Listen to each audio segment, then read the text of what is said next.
नमस्कार दोस्तों, आप देख रहे हैं सागर की वाणी यूट्यूब चैनल। मेरा नाम है अभिषेक सागर और मिस्टीरियस नाइट्स के एक नए एपिसोड में आपका स्वागत है। आज मैं बात करने वाला हूँ ज़ॉम्बीज़ की। आपने कहानियों में, वीडियो गेम्स में, मूवीज़ में सुना होगा, देखा होगा कि ज़ॉम्बीज़ बहुत ख़तरनाक क्रिएचर होते हैं। ये ना तो ज़िंदा होते हैं और ना मरे हुए। इनकी सच्चाई क्या है, इनका इतिहास क्या है, इनका ओरिजिन क्या है। देखिए, इनकी इतिहास की बात करें तो ये देखने को मिलता है हैती में। हैती एक देश है जो कि अफ्रीकन कल्चर से बहुत ज़्यादा जुड़ा हुआ है। इसकी पूरी कहानी है जो मैं आज आपको बताने वाला हूँ। हैती में अफ्रीका के बहुत सारे बंधुआ मजदूर आए थे, स्लेव्स आए थे। जब ये लोग मर जाया करते थे और इनको जानवरों की तरह ट्रीट किया जाता था। बंधुआ मजदूर क्या होते हैं ये आपको पता होगा। इनके ऊपर यातनाएं हुआ करती थी, इनको मारा जाता था, इनसे दिन रात काम कराया जाता था, पैसे पगार नहीं दिए जाते थे और सिर्फ खाने के लिए इनको सामान दिया जाता था। जब ये मर जाते थे काम करते करते तो इनकी डेड बॉडीज को वापस जिंदा करने के लिए नेक्रोमेंसी का इस्तेमाल किया जाता था। नेक्रोमेंसी एक अफ्रीकन रिचुअल है मरे हुए लोगों को वापस जिंदा करने का, काली शक्तियों का इस्तेमाल करके उनको वापस जिंदा करना और उनसे वो काम कराना जो वो चाहते हैं।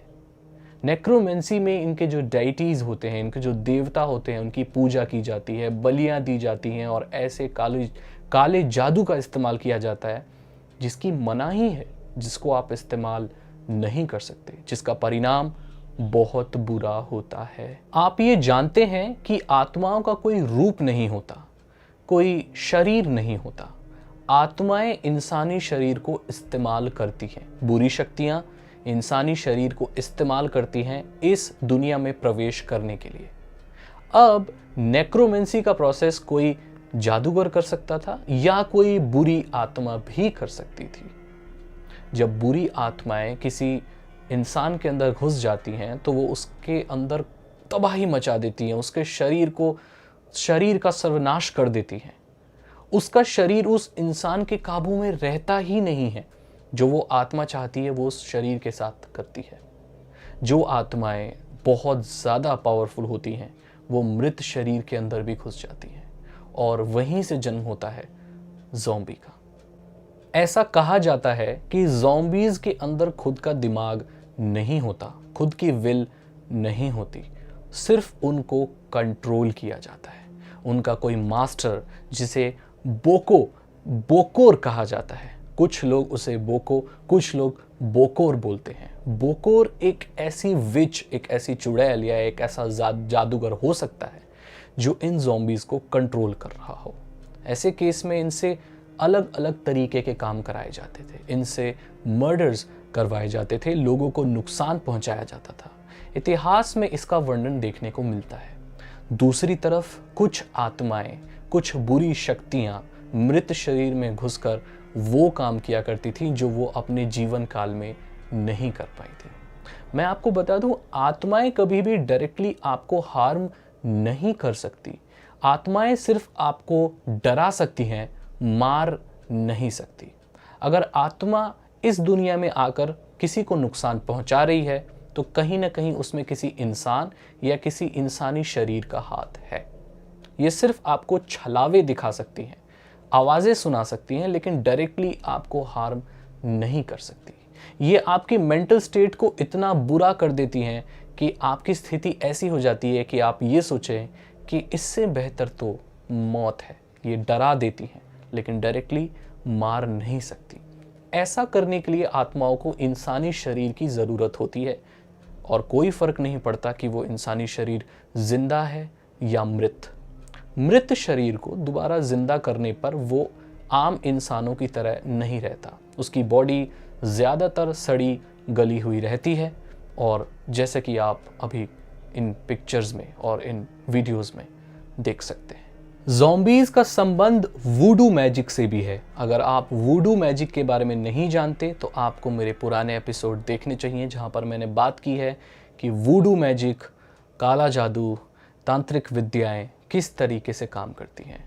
इनके एक डेटी थे बारोन सुमेदी, जो कि काला जादू के देवता अफ्रीका में माने जाते हैं। ये उनकी पूजा किया करते थे, ये उनको पूजा करते थे, उनको बलियां दिया करते थे, जिससे उनको ये शक्ति मिलती थी कि वो मुर्दों में जान डाल सकें। और ऐसे ही इस चीज़ की शुरुआत हुई थी। इसका एक दूसरा पहलू ये भी है कि अफ्रीका के जितने भी स्लेव्स और बंधुआ मजदूर हुआ करते थे, जो हैती में आए थे या जो अफ्रीका में रहा करते थे, उनका ये मानना था कि मरने के बाद बैरन सुमेदी नाम के जो ये देवता हैं, ये इनको आफ्टर लाइफ में ले जाएंगे, हेवनली आफ्टर लाइफ, मरने के बाद जन्नत जैसी एक जगह पर ले जाएंगे। बहुत लोगों का ये भी मानना था उन स्लेव्स में कि अगर हम इन भगवान की पूजा नहीं करेंगे, इन्हें खुश नहीं करेंगे और इनसे कहीं ना कहीं हमारे संबंध बिगड़ गए, तो ये बाद में मरने के बाद भी हमें अपना बंधुआ मजदूर रखेंगे और हमें ये ज़ॉम्बी बना देंगे। इस चीज़ का इस्तेमाल प्राचीन काल में बंधुआ मजदूर को सुसाइड करने से रोकने के लिए किया गया। उनको ये बोला गया कि अगर आप भगवान की पूजा नहीं करेंगे, सही काम नहीं करेंगे, उनको बलि नहीं देंगे, तो बाद में आपको स्लेव बनना पड़ेगा। अगर आप सुसाइड कमिट करते हो तो उसके बाद आपको ज़ॉम्बी बना दिया जाएगा। तो इस चीज़ से डर कर बहुत सारे मजदूर बहुत बुरी हालत में काम किया करते थे, लेकिन वो सुसाइड और आत्महत्या के बारे में सोचते भी नहीं थे। ये जितनी भी फिल्मों में आप भूत, पिशाच, स्पिरिट ये सब आप देखते हैं, ये आत्माओं के ही रूप हैं।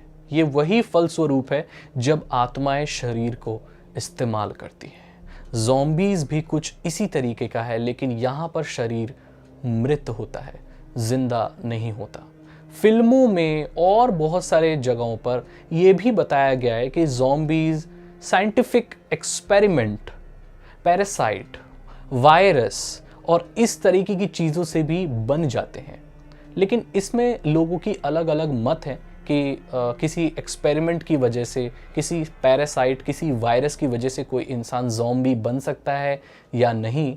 लेकिन मैं एक बात दावे से कह सकता हूँ कि इंसान की वो हालत हो सकती है जब वो सोचने और समझने की शक्ति खो बैठे और सिर्फ एक शरीर बन जाए जो सिर्फ हिलता है, चलता है, या जिसे किसी तरीके से कंट्रोल किया जाता है।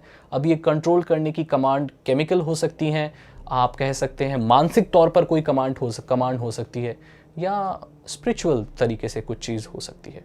जिस ज़ॉम्बी के बारे में मैंने आपसे बात की, इसका संबंध किसी केमिकल और पैरासाइट से नहीं है। इसका संबंध रूहानी शक्तियों से है, काले जादू से है, आत्माओं से है। आशा करता हूँ आपको ये एपिसोड पसंद आया होगा।